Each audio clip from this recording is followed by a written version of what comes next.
नमस्कार, मैं हूँ नूतन ठाकुर। दिल से दिल तक में एक बार फिर आप सबका बहुत-बहुत स्वागत है। ये मेरा अहोभाग्य है कि एक बार फिर से आचार्य विकास नौटियाल जी से मुझे मिलने का मौका मिला है। नमस्कार, कैसे हैं आप? धन्यवाद नूतन जी, आपने मुझे इनवाइट किया। आपने समय निकाला, आपका बहुत-बहुत धन्यवाद। विकास जी, ये बताइए तमाम देखने सुनने वालों को कि पिछले साल जी, 2025 के जनवरी में मैं आपसे मिलने आई थी। जी, मतलब हमारी आपकी मुलाकात हुई थी और 1 साल के बाद हम फिर से मिल रहे हैं। जी, तो पिछली बार जब नए साल की शुरुआत हुई थी, तो आचार्य विकास जी ने मुझे कहा था कि नूतन जी, ये जो साल है 2025 का, ये हनुमान जी का साल है। और जब इसे लोगों ने देखा, सुना इस इंटरव्यू को, तो बहुत सारे मैसेजेस आए। जी, और उसपे आपने ये भी ज़िक्र किया था कि कम से कम 7 बार अगर हनुमान चालीसा कोई पढ़ने लगे, तो उनके लिए बहुत शुभ होगा। और बिल्कुल। बहुत सारे फॉलोअर्स ने ऐसा किया इंक्लूडिंग मी। जी, तो अब ये बताइए 2026 की शुरुआत हो गई है, जी। तो ये साल किसका है और हमें क्या करना है?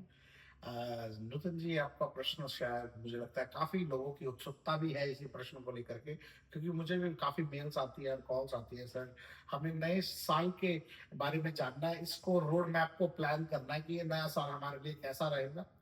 तो आपने लोक हितार्थ, जैसा कि लोकहितार्थ, वाह! क्या बात है। लोगों के हित के लिए जो जी, क्वेश्चन जी। किया जाए लोगों के, वो आपने आज बात की है। जैसे कि सूत जी से श्री जब आप सुनते होंगे कथा आती है सत्यनारायण भगवान की, कि सूत जी से सभी ऋषि मुनियों ने पूछा, लोगों के हित के लिए, कल्याण के लिए प्रश्न किया कि कैसे, कौन सा ऐसा व्रत है, कौन सा ऐसा तप है जिसको करने मात्र से लोगों का उद्धार हो जाएगा।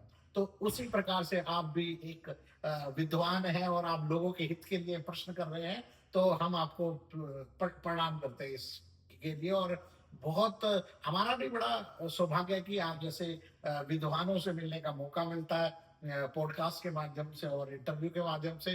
लास्ट ईयर भी हम मिले, काफी हमारी वार्तालाप हुई, जी, काफी जी। अच्छा लगा। और आपने बहुत सारे प्रश्न किए, मैंने यथासंभव जितना मुझे ज्ञान है, यथा ज्ञान मैंने आपको आंसर दिया। और जी। आज इस वर्ष जो हमारा 2026 जो वर्ष चल रहा है, आपके माध्यम से आपके दर्शकों को बता दूं कि अगर न्यूमरोलॉजी की अगर हम बात करें, अंक ज्योतिष की अगर हम बात करते हैं, तो ये सूर्य का वर्ष माना जाएगा। सूर्य का सन। जी, सन यानी वाह! कि सूर्य। सभी नवग्रहों में से सूर्य प्रधान माना जाता है और ये प्रधान जो है सूर्य का वर्ष है। इस वर्ष अधिकतर अगर जितने भी सूर्य वाले व्यक्ति हैं, जिनका कुंडली के अंदर सूर्य मजबूत है, अगर वो सूर्य भगवान का पूजन करते हैं, सूर्य भगवान की उपासना करते हैं, तो उनको बहुत लाभ रहने वाला है। यानी कि सबसे पहले सूर्य भगवान की आराधना करनी होगी। वो कैसे, मैं आपको बताता हूँ। हाँ, प्लीज़ बताइए क्योंकि सूर्य का ये साल है जी, 2026। तो ऐसे में लोग जानते हैं सूर्य देव को प्रणाम कर सकते हैं या जो सिंपल सी बात मैं जानती हूँ कि ओम सूर्याय नमः।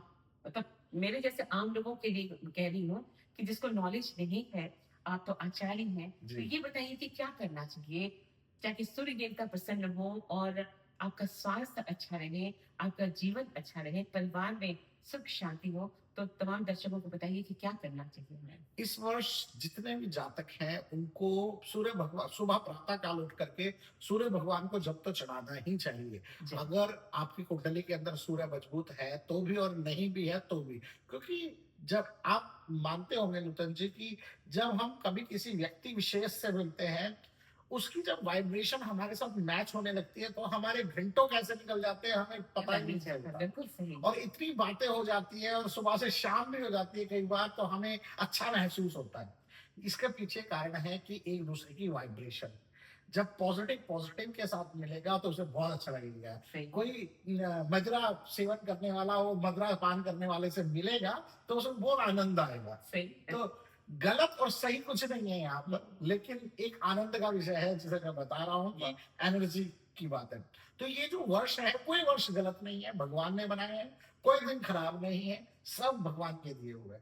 परंतु कुछ विशेष होते हैं, जैसे कहते हैं हम जब कोई पूजन होता है, प्रधान देवी का पूजन किया जाता है, जैसे नवरात्र होते हैं, बाद नवग्रह का भी पूजन होगा, परंतु प्रधान कौन होगी, माँ माँ भगवती। जी। तो उसी प्रकार से वर्ष का भी प्रधान होता है। अभी सिर्फ मैं न्यूमरोलॉजी के माध्यम से बात कर रहा हूँ, जी। तो उसके माध्यम से सूर्य भगवान जो है इस वर्ष के अधिपति हैं। और उनकी ही शरण में इस समय सारे प्लैनेट रहेंगे, और उनको पूजना यानी कि एक तरह से जिसकी गवर्नमेंट है हाँ, उसके लिए सही। आप अच्छा कर रहे उसकी हैं, आराधना करें उसकी और आराधना उसकी सेवा करें, करें। उसकी सेवा करें। तो प्रातः काल उठ करके आप सूर्य भगवान, चाहे सूर्य भगवान दिख रहे हैं, चाहे वर्षा का समय है, जैसा भी हो, दिख रहे हैं ना दिख रहे हो, आप पूर्व दिशा की ओर कॉपर के बर्तन के अंदर लोटा ले लीजिए कॉपर का, उसके अंदर हल्दी डाल करके। अच्छा, जी, हल्दी का विशेष महत्व है सूर्य भगवान के साथ। अच्छा। पिंगल वर्ण होता है जी, जी। हल्दी का, तो सूर्य भगवान की भी पीली किरणें हम ऐसा माना हुँ, करते हुँ, हैं, हुँ, हुँ। होती है, तो उनका एक संबंध है आपस में। जब आप वो अर्पण करते हो, अगर आपके पास पीला पुष्प है, तो वो तो बहुत ही सोने में सुहागा वाली बात हो जाती है। ये कनाडा वासियों को मैं बताऊँ, पुष्प यानी कि फूल। फूल, तो पीला वस्त्र पहने या पीला फूल फूल रखें और में हल्दी डालें हल्दी है। कलश में। हाँ, कलश तांबे के का, तांबे के अंदर, ठीक है। और उसके अंदर जल आप अर्पित करेंगे, और इस प्रकार से कीजिए। उसकी मुद्रा ये होनी चाहिए अच्छा। कि आपका वो जो जल है वो पृथ्वी पे गिरता हुआ होना चाहिए, और उस जल के अंदर से जो किरणें हैं वो आप पे स्पर्श होनी चाहिए। यानी कि आप कलश को यूँ सर के ऊपर उठा के जी, करें या जी, फिर ऐसे सर्च के ऊपर उठा ओह! दीजिए। अच्छा। हाँ, क्योंकि हम ये विधि भी नहीं जानते, क्योंकि देश काल से करते हैं, हम यहाँ हैं तो हमें नहीं समझ आता कि किस प्रकार से हमें करना चाहिए, ना शायद हो सकता हमें किसी से पूछा और ना किसी ने बताया। इसके पीछे कारण क्या है अनुतन जी? साइंटिफिक रीज़न भी है। हमारे जो ऋषि मुनि हुए, उन्होंने हमेशा विज्ञान के साथ तथ्य रख करके ही जोड़ जो के भी किया है, चीज़ की ठीक। है, वो साइंटिफिक रीज़न के साइंटिफिक साथ। रीज़न होते थे। जो ऋषि मुनि थे वो हमारे साइंटिस्ट उस समय के थे। उन्होंने देखा कि जो कॉपर का जो बर्तन है, उसके अंदर जब जैसे ही जल जाता है तो उसके तत्व चेंज हो जाते हैं। ओह! और जब कॉपर के अंदर से जो पानी गिरता है और सूर्य की किरणों के साथ मिश्रित होकर के जब आप पे स्पर्श होता है बॉडी पे, हाँ, तो आधे से ज्यादा रोग नष्ट हो जाएगा, बात क्या बात। और आपके अंदर सूर्य की एनर्जी समा जाती है। जी, विकास जी मुझे ये बताइए क्योंकि यहाँ वैंकूवर में कनाडा में जी, अक्सर बारिश होती रहती है जी, और सूर्य देवता कम ही नज़र आते हैं। जी, कभी-कभार ऐसा होता है कि सूर्य देवता नज़र ही नहीं आते कई दिनों तक। जी। तो अगर वो नज़र आए या ना आए उसके बावजूद हम सूर्य जल अर्पित कर सकते हैं? नूतन जी, क्या वायु आपको नजर आती है? बिल्कुल नहीं। लेकिन है। जी। आपको इसी प्रकार से सूरज की किरणें भी हैं। अगर सूर्य उदय हो चुके हैं, तो उन्हीं की वजह से प्रकाश है। जहां जहां प्रकाश है, प्रकाश किसी, ना चंद्रमा के पास प्रकाश है, वो भी सूर्य के प्रकाश से प्रकाशित होते हैं। तो इसलिए यानी कि प्रकाश है तो सूर्य है। क्या बात है। तो इसलिए आप बिल्कुल निश्चिंत हो जाइए, और मन से निकाल दीजिए कि सूर्य भगवान है या नहीं है, वो वास्तव में है। और कुछ बोलना है क्या जब हाँ जी। जल अर्पित करते ओम हैं? भानु भास्कराय नमः। ओम भानु भास्कराय भास्कराय नमः, नमः। ये सूर्य भगवान का नाम है। हुँ। और कई लोग जो सूर्य स्तोत्र का भी पाठ कर लेते हैं, जिन्हें ज्ञान है। और अगर आप सूर्य स्तोत्र का पाठ नहीं कर सकते, आप आजकल मोबाइल है, हर किसी के पास है, तो आप मोबाइल से सूर्य स्तोत्र चला सकते हैं और सूर्य को अर्घ्य दीजिए। और मैं तो कहूंगा, वो जो सिर्फ, मैं कहूंगा कि 25 सेकंड है या 30 सेकंड है, उतने मात्र से ही आपको इतनी तृप्तिपूर्ण पूरे दिन भर की तृप्ति आप प्राप्त कर सकते हैं। अगर आप सिर्फ, आपको काम की तरह इसको नहीं करना, इसको एक मेडिटेशन की तरह करना है। जीवन के अंदर इसको उतारने में अधिकतर मैं भी देखता हूँ, और मैंने सुना भी है, ज्यादातर क्या करते हैं, सूर्य भगवान को जल चढ़ाना है, ऐसे अर्पित किया और फटाफट अंदर आ गए। हाँ, बस जल्दी से डालना, ठंड है, बाहर ठंड है निकल के और करेंगे। फटाफट। लेकिन अगर उनको कोई और एक्टिविटी देखनी होगी और ठंड होगी, वो हुँ। खड़े रहेंगे और देखते रहेंगे। सिर्फ 30 सेकंड की, उसकी सेकंड तो कोई बहुत ज्यादा कुछ नहीं है। तो ठंड होने के बावजूद आप बाहर जाएँ, आप घर स्मार्ट के 30 गार्डन में जाएँ, सेकंड, कहीं भी जाएँ, सनडेक पे जाएँ जहां भी जाए, और जल कहाँ गिरे? किसी पोर्ट के अंदर गिरे। अच्छा, किसी पॉट के हाँ, अंदर। अगर आपकी घास लगी है तो घास में गिर मतलब सकता ऊपर है, से आप सनडेक से अपने घास में गार्डन में गिरा सकते हैं। गार्डन में गिरा सकते हैं। ठीक। कोई अपार्टमेंट में रह रहा है तो वो गमला रख सकता है वहां पे। कोई समय है? कोई निर्धारित समय है या किसी भी समय? क्योंकि अपन लोग नाइट शिफ्ट करते हैं, जी, गैरियर शिफ्ट करते हैं, देर से उठते हैं। जी, तो किसी ने एक बार प्रश्न किया था, तो मैंने कहा मैं जब विकास जी से मिलूँगी, आचार्य जी से, तो जी, पूछूँगी कि वो उठते हैं 11:30-12 बजे। जी, तो सूर्य तो उदय हो ही चुके होते हैं और काफ़ी मतलब दोपहर हो चुकी है, दोपहर की धूप मुंडेरों पर आने लगती है। बिल्कुल। तो क्या ऐसे में वो कर सकते हैं या मॉर्निंग में ही करना ठीक है? प्रातः 3 चरण सूर्य के माने गए हैं। प्रातः, मध्याह्न और संध्या काल के जी, समय जब अस्त हो रहा होता जी। है सूर्य, मध्या प्रातः काल का जो भोर होती है जिसे हम भोर, जी। कहते हैं, हुँ, उस समय की जो किरणें हैं वो बहुत तत्व देने वाली है, पॉजिटिव तत्व देने वाली होती है। उषाकालीन बेला। जी, इसीलिए कहते थे कि सुबह जल्दी उठिए। जी। वो आपको ग्रहण करनी चाहिए वो एनर्जी आपको। सोए हुए तो कैसे ग्रहण कर पर पाएँगे घर आप? के अंदर भी आप वो एनर्जी ग्रहण कर सकते हैं। कर सकते हैं, घर के अंदर हैं, आप जैसे भी हैं। आप सुबह उठिए तो सही, हुँ, प्रातः सूर्य नमस्कार कीजिए, सूर्य प्राणायाम कीजिए। सूर्य हुँ। नमस्कार जो प्राणायाम है जी, 8 जी, और 9 मुद्राओं का, जी। तो वो कीजिए। और यू मीन ओम भास्कराय नमः, ओम भांबे नमः, ओम सूर्याय नमः जो है पूरा। जी, जी। सन सैल्यूटेशन का जो पूरा मंत्र है। अ, और मैं योगा की भी बात कर रहा हूँ। जी, मैं समझ गई। तो योगा भी कर सकते हैं जिसके पास समय हो। तो उसी के अंदर सारे रोगों का नाश करने की इतनी क्षमता है उस हुँ। सूर्य नमस्कार के अंदर ही। तो योगा की बात आपने की और I am a yoga practitioner जी, और सन सैल्यूटेशन या सूर्य नमस्कार मैं तकरीबन हर दिन करती हूँ। बिल्कुल। तो तमाम देखिए सुनने वालों को ये बताइए आचार्य जी कि कितनी बार करना चाहिए? आप एक सेट करें या फिर बार क्या संभव यथासंभव? देखिए क्या होता है कि गर्भवती महिला अपने अनुकूल करेंगी, हुँ, वृद्ध अवस्था में वो व्यक्ति अपने अनुकूल करेंगे, यौवन अवस्था में है आप अपने अनुकूल कीजिए। यथा संभव आप मैक्सिमम जितना कर पाए। योग के अंदर कभी नहीं कहा कि आप अपनी क्षमता से अधिक कोई भार उठाइए या कुछ कीजिए, अपने शरीर को तोड़िए। जितना आपका शरीर कहता है, संभव लगता है, आप उतना कीजिए। चाहे आप एक बार करें, लेकिन कीजिए। एक प्रश्न जो कि मेरे ज़हन में आ रहा है, मैं जी, समझती हूँ जितने लोग देख रहे हैं, उनके ज़हन में भी आ ही रहा होगा कि ये जब हम जल डालेंगे, जल अर्पित करेंगे, उसमें कि स्नान करके करना ज़रूरी है, बिना स्नान के भी कर सकते हैं? स्नान करके। कोई भी आप शुद्ध कार्य जो भी कर रहे हैं जी, या आप किसी को भोजन खिला रहे हैं, हम ऐसा मानते हैं कि हम अशुद्ध जब रात्रि में शयन करते हैं, तो हम हमारे शरीर से कई प्रकार की दूषित बैक्टीरियाज कह सकते हैं या तत्व निकलते हैं। हुँ, तो हुँ। इसलिए कोई भी मांगलिक कार्य कहा गया या कोई भी जिसमें शुद्धता का प्रयोग होना चाहिए, वो कार्य हो तो हम हमेशा स्नान करके ही करेंगे। ताकि हम क्योंकि पॉजिटिव चीज़ ग्रहण करने जा रहे हैं। जब भी कोई पॉजिटिव ग्रहण करेंगे तो नेगेटिविटी के साथ नहीं की जा सकती। आपने बहुत अच्छी बात कही आचार्य जी। जी, या अक्सर मैंने लोगों को देखा है कहते हुए कि हम तो शाम को शावर लेते हैं जी, और मैंने कहा सुबह चाहे बर्फबारी हो रही हो, कुछ भी हो रही हो, मॉर्निंग में उठ के हल्का सा स्नान कर लें, तो सारे दिन आप फ्रेश लगते हो। कहते हैं हम तो बिल्कुल। शाम को ये बैठ लेते हैं बेड पे जाने से पहले। गलत सही कुछ नहीं है, लेकिन जब हम सूर्य को जल अर्पित करेंगे, हुँ। तो उसके लिए आप प्लीज़ बताइए? उसके लिए स्नान करना आवश्यक है। आपके लिए भी देखिए, किसी भी कार्य को करने के पीछे कोई ना कोई कारण तो है, क्योंकि आप अपनी शुद्धता चाहते हैं। जी, शुद्धता आपको तभी मिलेगी जब आप पूर्ण कोई साइकिल को कंप्लीट करेंगे। स्नान भी उसी में से एक है, तो आपको उसको भी ज़रूरी है, वो भी एक रिचुअल की तरह आप कीजिए।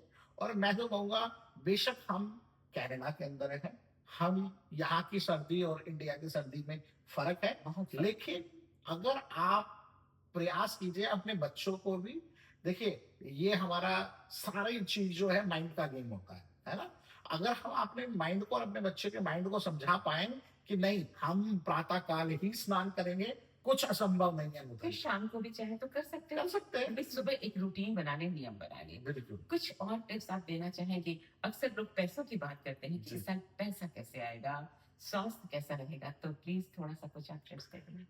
मैं नुतन जी एक बात और कहना चाहूँगा आपके माध्यम से आपके दर्शकों को कि जीवन के अंदर हमारी जो सोच है उस पर बहुत कुछ निर्भर करता है।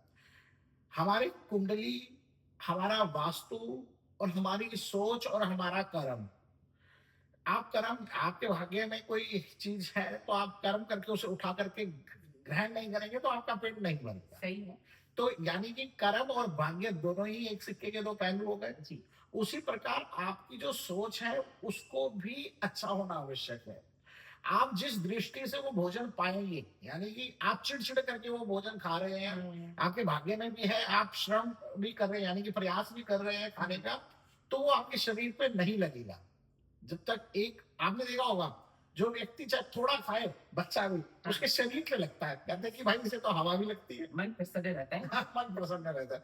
तो वो जब भोजन करेंगे आप, और वही माँ के हाथ का, क्यों भोजन इतना अच्छा होता है, क्योंकि माँ की जो हाथ से, ऐसा नहीं कि मसाला वो अलग लेवल का कुछ डाल दें, उनकी जो वाइब्रेशन है उस भोजन के अंदर जा रही है, वो इतने प्यार से आपको भोजन खिला रही हैं, जो कि आपको होटल में वो आनंद नहीं आता, जबकि बहुत अच्छे मसाले हैं वहां भी, सही।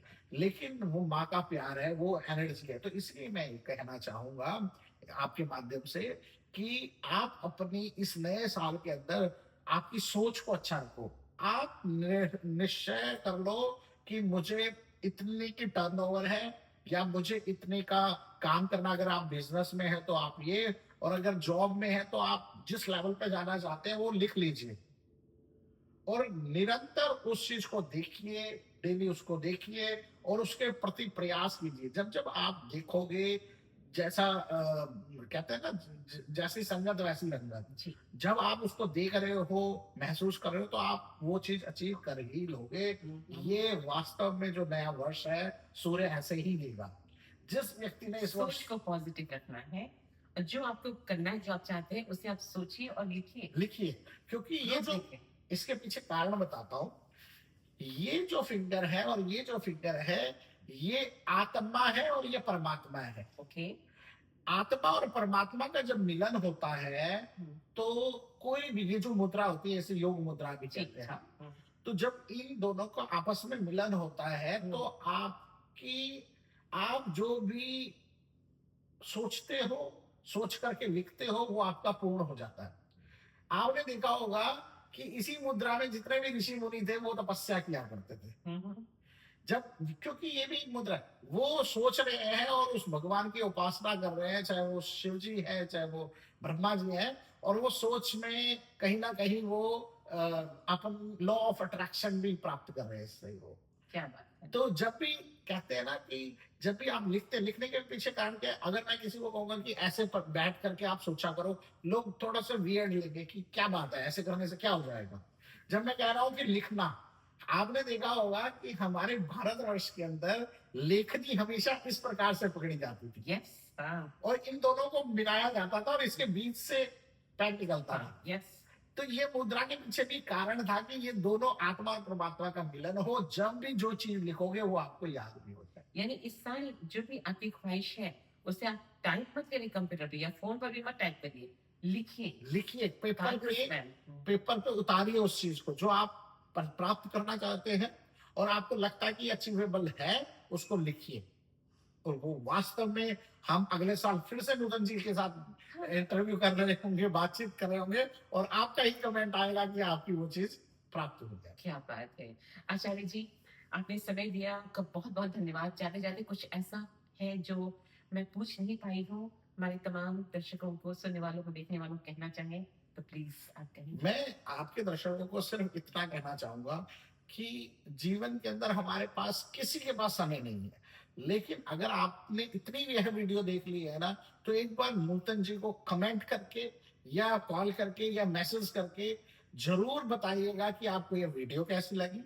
और दूसरी चीज, अगर आप इन फ्यूचर में कोई भी वैदिक टॉपिक के ऊपर कोई भी ज्ञान लेना चाहते हैं, या आप किसी चीज के बारे में समझना चाहते हैं, तो आप जरूर कमेंट कीजिएगा और नूतन जी से शेयर कीजिएगा। क्योंकि हम जितना गुरुकुल का ज्ञान है, जो मैंने पढ़ा है, मैं खुद चाहता हूं कि मैं, ठीक है मेरी भी व्यस्तता है, मैं वास्तु का काम करता हूँ, ज्योतिष का काम करता हूँ, मैं बिजी होता हूँ, काफी मेरी विजिट्स होती हैं। आप अपना नंबर बता दें।